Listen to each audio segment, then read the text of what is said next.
You are tuning in to Fabulous and Fortunate, a Monáe's Musings production.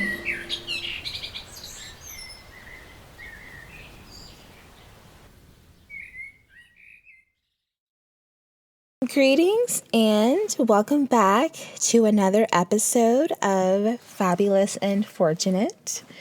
I am your host, Amayah Monáe, and today I just want to get into it. And I feel like this topic of, it's not whether the prayers will get answered. It's about being able to recognize the prayer when it's in front of us. And, what made me want to talk about this is because this is something I've dealt with in my own life. I realized, what if the purpose of praying is to be able to recognize the answers to your problem or dilemma when it's presented? What if the presence and purpose of prayer is to be able to train your mind to be able to recognize when the answers to your prayers have come? And I was like, oh my gosh, that's like such a good thing to talk about. But I was like, you know what? Let's do it. So we're talking about it. Here's the thing no one really says. Sometimes the prayer has already landed. It showed up. It's in your lap. It knocked on your door. It texted you. It offered you the opportunity. But maybe you were too stubborn to receive it. Maybe you were too comfortable in your old story. Maybe you were too scared, or maybe you were too committed to how you thought it was supposed to look. Maybe you were even afraid of taking that next step into the unknown. But the prayer did come. You prayed for peace, and when that friendship ended, you called it abandonment instead of deliverance, right?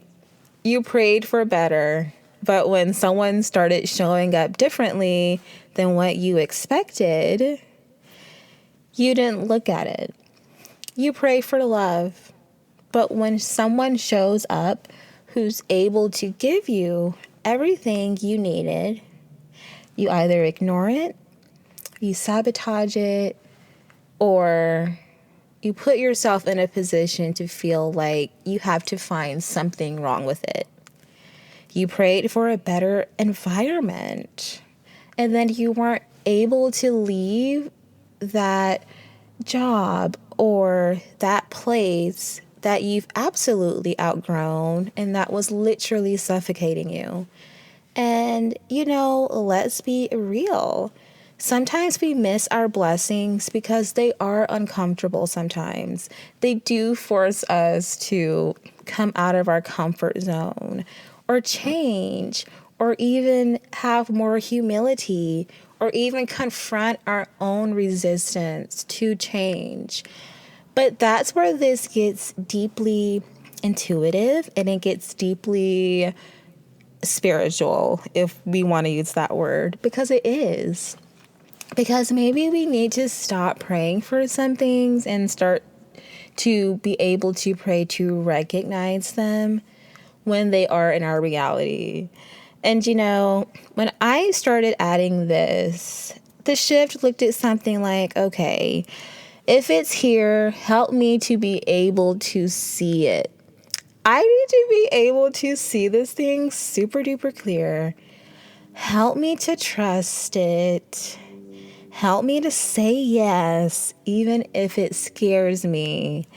Because sometimes the only delay is our perception of what's in front of us, or our perception of how we thought something was supposed to show up. And honestly, that thing you've been asking for, that feeling you've been chasing, it might already be in your orbit. But maybe your stubbornness has been telling it no. And listen, I say this with the utmost love, because I've been stubborn too. Maybe it's your stubbornness that's been telling it no. Think about it. When we're stubborn and when we're deciding to be stuck or to be immovable because of whatever, it's kind of like you're saying, okay, yes, I want this, but it also has to come like this, not like that. You can't have that in it. It has to look this exact way, even though what you're offering, what I'm saying could be, the same, if not better. But, I'm focusing my peripheral on how it has to look exactly. And then it's like you're saying you wanted the breakthrough, but then when the opportunity comes that requires you to move differently or speak up or do things a different way, that's where we have to confront the part that's still holding on to the old script. And honestly, let's talk about stubbornness, because it's not just about being hard-headed. A lot of times it's about control. It's about fear.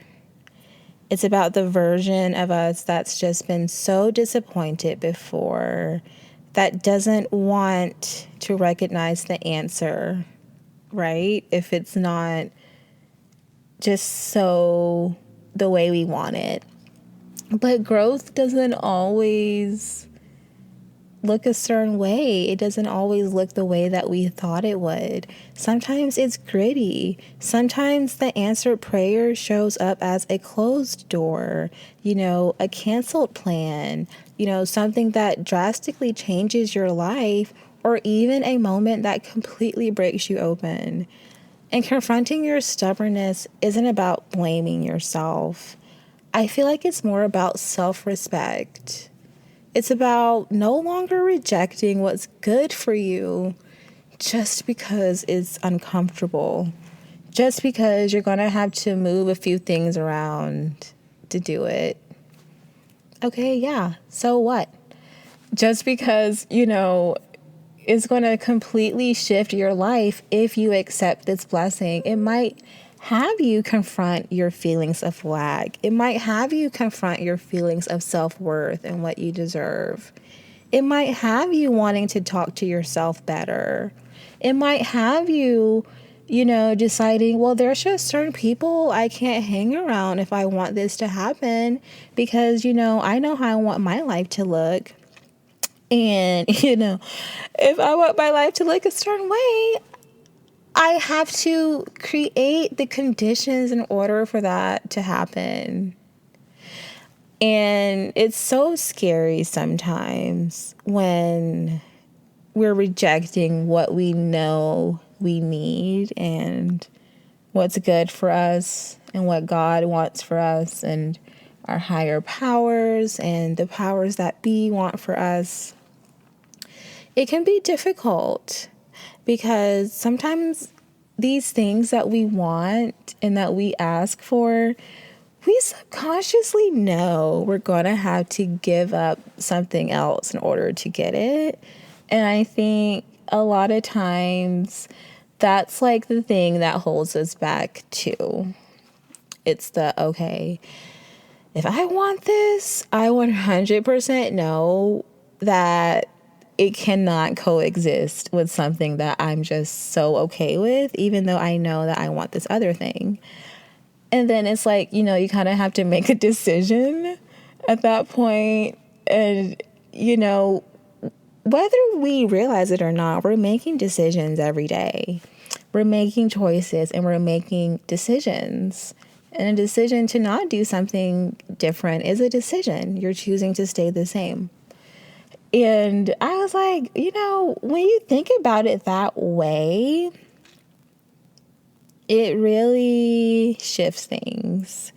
It shifts things in a way of like, oh my goodness gracious, that makes so much sense, because of course, if I want this thing that I've been asking God for, this thing that I know is mine, this thing that I know is my birthright, of course, I would have to throw away the thing that just doesn't align with that. And it makes perfect sense at the end of the day. Even when it comes down to food in the fridge, this is a perfect example. I was just asking and praying for some wonderful picked fruit. This was this summer, and I said, I want some good local fruit from a wonderful fruit tree that's organic, that hasn't been sprayed with anything. And I was like, okay. So something just told me to go and clean out my freezer. So I went and cleaned out my freezer, and lo and behold, like a few days after that, I was literally gifted like 3-gallon bags of Washington cherries. And I had so much fruit the entire summer. I literally had so much fruit just because I threw away some frozen fruit that had been in the freezer for Lord knows how long. I'm not the proudest of it. But I was like, oh my God, I just had to clean this. And then I got these bags of fruit. That might be a small example, but it really isn't. It really isn't. It really shows this in practice, because it's like I was holding on to an old script at that point. I was choosing to hoard this frozen fruit that I knew was probably, frostbitten. I couldn't eat it. And, I had paid a good penny for that frozen fruit. So that part of my ego was like, oh my gosh, like, girl, you spent this much on this fruit. Like, you should do something with it, even though I knew I wasn't going to ever partake. So I was like, okay, I'm just going to throw this away. So I did. And then all summer, I just got blessed with wonderful fruit, and it was just all like kind of unexpected, even though I was asking for that abundance of fresh summer produce, fresh summer fruit, to get it in that magical way, because I allowed myself to do away with the old script. I didn't need that frostbitten fruit, honestly. And where would I have had the room to put in those beautiful cherries had I not thrown away the frostbitten fruit? I wouldn't even have had the space for this blessing. And it was like, okay, that was a big piece in being able to recognize the answer to the prayer. And even how I got that fruit, it was just like all I had to do was show up and say yes. And I did. I showed up and I said yes. And the thing about stubbornness is really not that it's about being hard-headed. It's about, am I willing to say yes even if it stretches me? Because, even sometimes throwing away old food that we know we're not going to eat can do something to us. Sometimes it can get that part of you, or trigger that part of you, that scarcity part that's saying, oh my gosh, like, we should eat this because we bought it. But it's like, are you really going to eat it, or is it just taking up space? And taking up space from your luscious, beautiful summer fruit. Like, how are you going to get the luscious, beautiful summer produce fruit if you have this frostbitten, frozen whatever that you got from Costco? And that's fine. But it's like, there's a time and a place. And at one time, that frozen bag of fruit was perfect. It nourished you when it needed it to, when you needed it to. But now that you're ready for that organic, fresh summer fruit, that was just picked and that is waiting for you in mounds. It's like, okay, like make the space for that and be able to recognize the opportunity to do that. And it's like, oh my goodness, because self-sabotage also plays a part in this. Self-sabotage is one of the sneakiest ways our unhealed parts reject our answered prayers. It's when you say you want the thing, the peace, the love, the expansion, but the moment it gets close, you start picking it apart, doubting it, avoiding the next step, or creating chaos where there really wasn't any to begin with. And it's not because you're broken. I feel like it's because there's parts of us that still don't sometimes believe it's safe to have good things. And there's versions of us that have learned to protect ourselves by pushing things away before they could hurt you. But I feel like now we're moving in a time and space where healing requires a new kind of courage. It requires the kind of courage that lets love in, the kind that lets peace feel normal, the kind that doesn't flinch when softness shows up. And the thing about answered prayers and something personally I've had to do is to allow myself to receive without guilt. Oh, and even saying that out loud, it's like, why were you ever guilty for receiving? But the thing is that with prayers sometimes, and sometimes getting what we like asked for, it's like, oh gosh, like, do I deserve this? Oh gosh, is this something that I can handle and feel safe to have in my body? Like, feel safe in my body to have this. And it really makes you think when you really do the work of saying, okay, I'm going to let in beautiful things and I'm going to be able to recognize the answers to my prayers. And I'm going to be able to act. And I am able and I am acting on my answered prayers when they present themselves in front of me. Because that shifts the whole narrative, because you're no longer outsourcing yourself to something outside of you. You realize that you have the power to recognize the answers if you show up, and if you, sometimes it just takes looking around. Like, look around at your environment.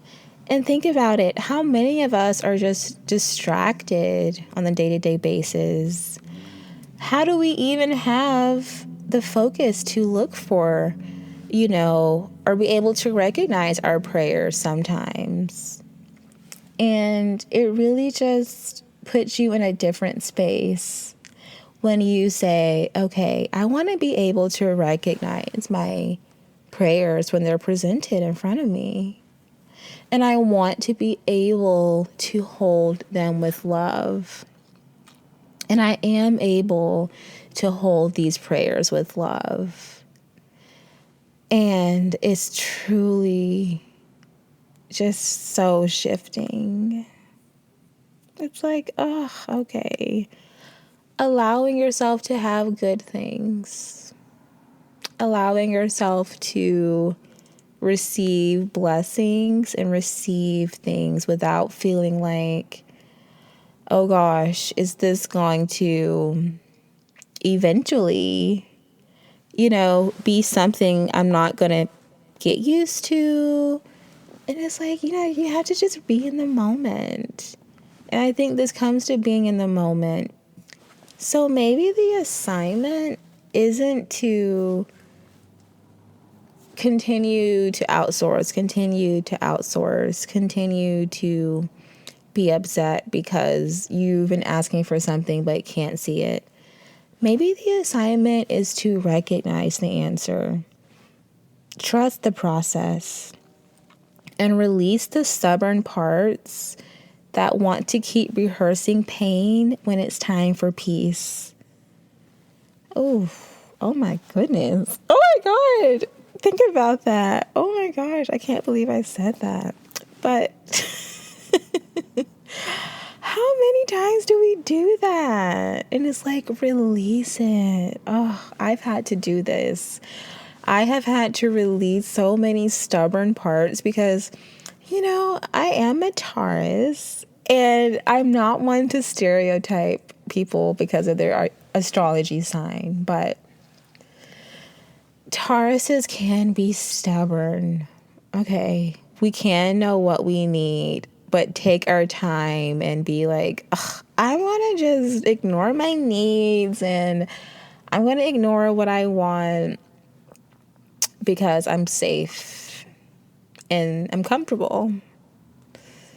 But stretching ourselves to get our prayers, I feel like is so worth it, even though it's kind of scary sometimes. It really can be. Think about the last time you got a huge blessing or something that you really were asking God for, or, what you believe in. You really were asking for this. And then you got it. Think about it. Didn't you have to stretch some part of yourself for that change, for that to come into your life? Of course you weren't the same. How could you be? And, even saying this now, it's like, oh my goodness, wow. Releasing those stubborn parts is so important. Because when you're stubborn, you're just immovable to change. You're knowing what you need, but denying it from yourself. You're just so comfortable. You're just like, oh, I don't want to ruffle anything. But that's slowly killing you. And it does slowly eat away at your soul. And it's like, what if we're living life with boldness? What does that look like? Living my life boldly and choosing to show up for my prayers. How is that a missing piece? And also speaking to yourself gently and realizing sometimes we need a little time before we're ready to receive it. But it's okay to give yourself time. But I feel like when you decide is when it happens. And I really can't say it any more clearer than that. But I feel like if something's for you, it won't miss you. And it might tap again. And it might show up differently. And it might require you to soften. But it's here. And you don't have to be perfect to accept it. You just have to be willing and open. So, you know how they say be careful what you wish for because you probably will have it? I feel like the part that's missing to that is be careful what you wish for because you probably will have it. But sometimes what you wish for does require a different version of you. And that's okay. So that's what I have to say for today. I enjoyed talking about this. I hope that this leaves you with something as we get into the darkest months of the year. And honestly, I love this time of the year. It's really just my time to shine. I just love it. I love how dark everything is. It's just so cozy, and I have even more of an excuse to just cook and just make things. And I'm just very happy. And I'm very happy that you joined me today. And I am excited for us recognizing the answers to our prayers and allowing ourselves to receive them. And I love that. Thank you for joining me today on Fabulous and Fortunate. It's such a joy. It's such a joy doing this. Anyways, I hope you have the best week ever. And until next time, stay fabulous and open. Mwah. This has been Amayah Monáe with Monáe's Musings. And until we speak again, may your head and your heart speak with one voice. Peace.